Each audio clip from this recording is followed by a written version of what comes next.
Bienvenue à vous mes chers Padawan en développement web, c'est Nat3JS. La dernière fois, nous avons configuré les couleurs générales de notre site. Aujourd'hui, on va s'occuper de notre header et des liens dans la navbar.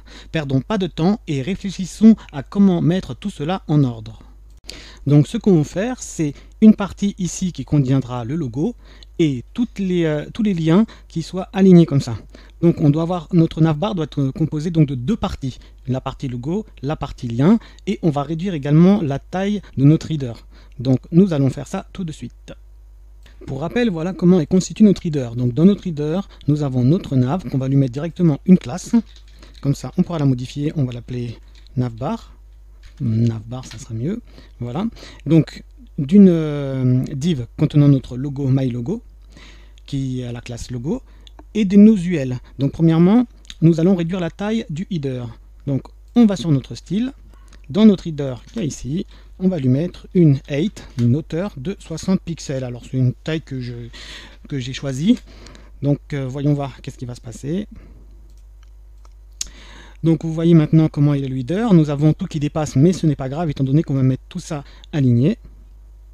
Et là, je vais vous montrer une astuce que j'utilise souvent pour me repérer dans mon HTML et dans mon CSS. Je vais mettre des bordures aux éléments que je veux modifier. Donc nous, les éléments qu'on veut modifier, c'est notre logo. On va s'occuper de notre logo. Et notre fameux logo, on va lui mettre une bordure, un pixel, solide pour que ça soit un trait continu, et une couleur red. Voilà. Et notre nav-UL, même chose, on va lui mettre une bordure, afin de voir comment il est, un pixel, par exemple, solide, et on va lui mettre la couleur jaune. Yellow. On regarde un instant. Voilà, on regarde un peu ce que ça donne. Hop, voilà. Donc on voit que notre logo prend toute la taille de notre élément ainsi que notre UL et qu'ils sont pour le moment les uns en dessous des autres. Ça, c'est parce que on n'a pas encore choisi de display. Donc nous, ce qu'on va faire, on va mettre un display flex afin qu'on puisse bouger ça à notre convenance. Et l'objectif, c'est que my logo il reste à gauche et UL va à droite. Donc, alors notre navbar, on l'a pas encore mise, on va la mettre ici. Point navbar, ça sert à rien de trop parler, le mieux c'est de coder. Donc, on va lui mettre un display flex. Et lorsqu'on met un display flex, les éléments vont se mettre sur l'axe horizontal par défaut. Donc j'enregistre, regardez ce que ça donne. Donc ça n'a pas fonctionné, j'ai pas dû enregistrer mon HTML, on revient, voilà. Donc ça se met directement les uns à côté des autres, et moi je veux que toute cette partie-là part à droite, et celle-là reste à gauche. Donc ça c'est grâce à Justify Content. Donc comment faire cela? Donc DisplayFlex dispose de deux choses pour les alignements. Justify Content qui est sur l'axe principal, et Align Items qui permet d'aligner sur l'axe secondaire. Donc Justify Content, donc on choisit, où on peut mettre tout centré au début, tout centré à la fin, sur la ligne, blablabla, à gauche, à droite. Et là, vous avez Space Around qui, elle, va dispatcher les éléments en mettant un espace entre chacun, et Space Between qui va les écarter au maximum. Donc c'est ce qu'on va choisir. J'enregistre et on regarde. Voilà, nous avons bien tout qui est à droite et à gauche. Donc My Logo, il dépasse du conteneur. Donc lui, on va lui modifier sa taille. Donc on revient. Donc logo qui est ici. On va lui mettre une hauteur de 100% de son conteneur. Mais ça risque pas de faire grand chose ici parce que son conteneur c'est la navbar et la navbar on lui a pas mis de hauteur. Donc on va lui mettre une hauteur elle aussi qui va être également 100% de son conteneur à elle, qui est normalement le header à 60 pixels. Donc ça veut dire que elle va prendre 100% de 60 pixels, donc il va faire 60 pixels. Lui il va prendre 100% du 100% du 60, donc il va faire 60 pixels également. Donc on regarde ce que ça donne et c'est parfait. Que ce qu'on peut faire également, nous allons centrer notre My Logo. Donc on va voir comment centrer d'une manière verticale. Donc on va lui mettre un display flex à lui également. Donc display flex. Et cette fois-ci on va utiliser Align Item pour le centrage vertical. Là je mets center. Je regarde ce que ça donne. Et nous voyons que notre logo est bien centré. Bon, comme My Logo est un peu petit, nous allons l'agrandir. Donc pour cela, pareil, on va dans le CSS. On va changer la font size et on va le mettre une font size en REM. Alors c'est quoi un REM? Ça correspond à 16 pixels, c'est la taille par défaut d'un navigateur. Donc nous on va mettre 3 fois cette taille par défaut, 3 REM. On regarde ce que ça donne, voilà, là il prend pratiquement toute la place. Donc ça c'est pas mal. Par contre on a l'impression qu'il est plus centré, peut-être parce qu'il est trop gros. Donc allons voir dans la console, F12, je l'agrandis comme ça vous voyez mieux, je clique ici pour choisir mon logo, donc il est là, donc la taille elle est ici, et je vais modifier directement, donc si je mets 2, là on voit bien qu'il est centré, donc sûrement parce qu'il était trop gros, si j'agrandis comme ça, en effet, quand il est trop gros, il dépasse de sa box, donc il est plus centré du tout, donc on va se mettre à 2.5 plutôt. Donc 2.5. Le problème de mettre une font size en dur comme ça, c'est que lorsqu'on réduit la taille de l'écran, eh ben, ça peut poser des problèmes. Moi j'aimerais bien, lorsque je bouge la taille de mon écran, le logo diminue de taille également. Donc comment faire ça? Je vais vous montrer une astuce que je vous conseille d'apprendre, qui est très pratique. Ça s'appelle le clamp. Alors c'est quoi le clamp? Donc vous mettez clamp, virgule. Ici vous mettez l'écriture minimale que vous voulez, la taille minimale de votre objet. Donc moi ça va être un rem par exemple.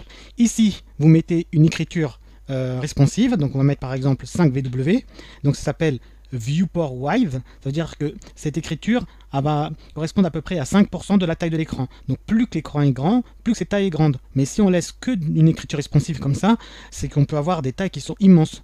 Donc moi ce que je veux faire, c'est que je vais limiter, donc le max c'est le troisième paramètre, à 2,5 rem. On va faire le test. Donc vous voyez bien mon logo il a changé de taille. Maintenant je vais agrandir la fenêtre et vous voyez que le logo il s'agrandit et se rétrécit en même temps. Voilà, on a une écriture dynamique comme ça. Ce qu'on va faire maintenant, c'est qu'on va lui mettre un petit espace pour pas qu'il soit collé à l'écran. Donc ça va être un padding left et on va s'occuper du changement de couleur lorsqu'on passe notre souris sur le logo. Donc allons faire ça tout de suite. Donc ici on va lui mettre notre petit padding left de 5 pixels. Ça va être suffisant. Et on va s'occuper des liens. Alors je veux que les liens changent de couleur, donc il faut que je les sélectionne. Donc logo A. Qu'est-ce qu'on va lui mettre? On va lui mettre une transition. Je vais la mettre dessus. Et je veux que la transition se fait que sur la couleur.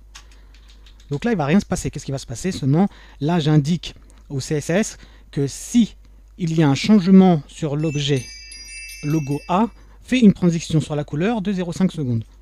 Donc là maintenant, nous ce qu'on veut faire c'est lorsqu'on passe la souris, donc pour ça on doit sélectionner Over. Ça c'est quand, qu'est-ce qui se passe lorsque la souris survole un élément? Et ben nous on va lui changer sa couleur. Donc la couleur j'ai déjà choisi, hein. J'ai choisi ce jaune là qui est un petit peu translucide. Donc voyons voir si nos effets y marchent. Donc j'ai mon logo et vous voyez la transition.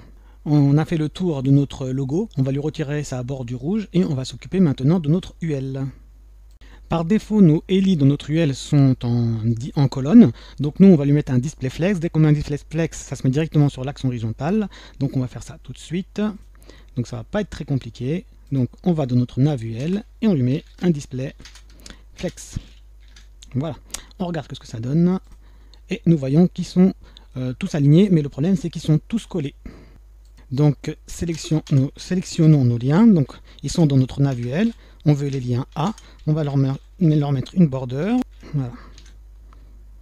Donc, voilà comment ils sont.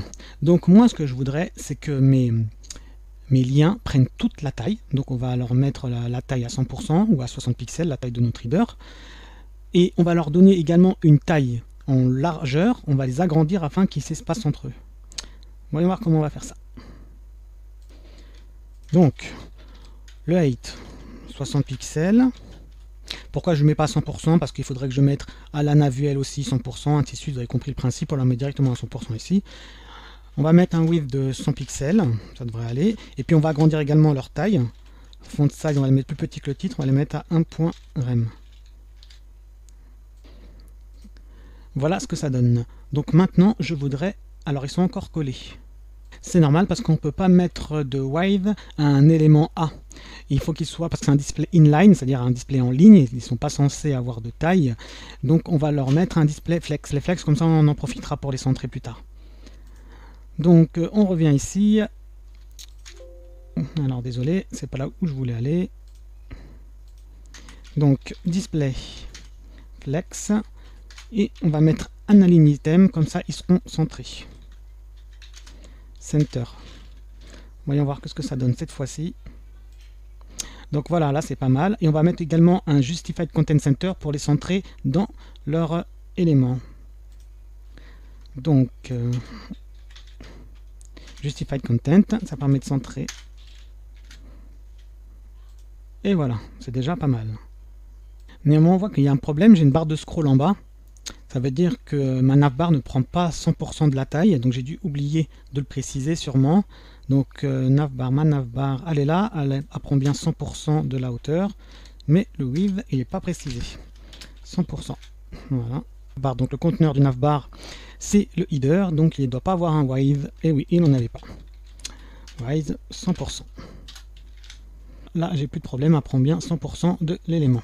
Donc on grossit tout ça. On revient en mode normal. On va retirer nos bordures. Donc, on enlève celle-ci. Et on l'avait mis également là.